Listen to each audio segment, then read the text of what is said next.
Le fait que vous êtes parfaitement orthodoxe et correct dans votre doctrine n'est pas une preuve que vous êtes une personne faisant partie du peuple libre du Seigneur, jouissant de ce bien-être et de cette abondance du Seigneur. Vous pouvez aller ça et là avec ce lourd carcan d'orthodoxie autour du cou et ne pas être du tout heureux dans votre christianisme, craignant de violer quelques principes, quelques vérités. Vous pourrez être une personne très misérable tout en étant dans une absolue orthodoxie et exactitude d'enseignement et de doctrine. Non, malgré le fait que la doctrine doit être exacte et que nous devons nous trouver dans la vérité. Il y a ce facteur supplémentaire qui signifie que vous et moi, nous sommes le peuple libéré de Dieu. Nous jouissons de la liberté de l'esprit et de la vie de l'esprit. Ainsi, cette muraille représente ou parle d'un rempart contre la crainte. Toute muraille de ville signifie cela. C'est là la raison de son existence. Si elle mérite ce nom. Et remarquez qu'en ces temps-là, ils avaient l'habitude de bâtir très correctement et très méticuleusement des murailles.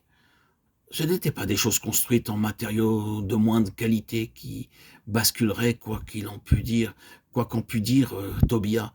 Si un renard s'élance, il renversera leur muraille de pierre. Néhémie 4:3. Que tous les renards de la création s'élancent contre cette muraille et ils ne la traverseront pas. Les murailles sont destinées à être des remparts contre la crainte. Vous vous trouvez à l'intérieur de cette muraille et vous êtes en sécurité. Vous êtes affranchi de la crainte, débarrassé de la sensation d'être emmené en captivité. C'est là la signification de la muraille. Or, le témoignage que le Seigneur voudra avoir devrait être de ce genre-là. C'est-à-dire que le peuple du Seigneur sache qu'il se trouve dans un lieu absolument sûr et certain. Il a besoin de ne ressentir absolument aucune crainte, toute crainte étant anéantie. Il ne se trouve plus sous l'esclavage de la crainte. Il a été glorieusement délivré. Pour employer encore les termes de la lettre aux Galates, ce sont des fils. Ce ne sont plus des esclaves. Ils sont maintenant approchés d'un père. Ils ne sont pas simplement des élèves, car l'apôtre, comme vous le savez, dit que la loi était notre précepteur, Galates 3:24. Mais nous ne sommes plus sous la tutelle du précepteur, nous sommes des fils, non pas des élèves, nous sommes des fils, non pas des prisonniers.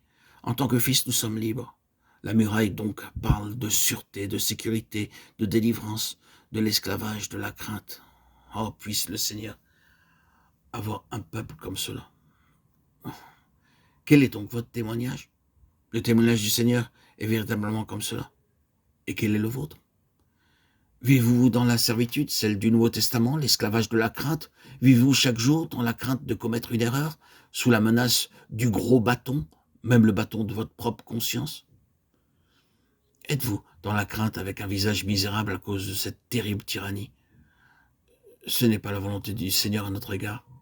Le Seigneur désire que son peuple soit complètement délivré de la crainte.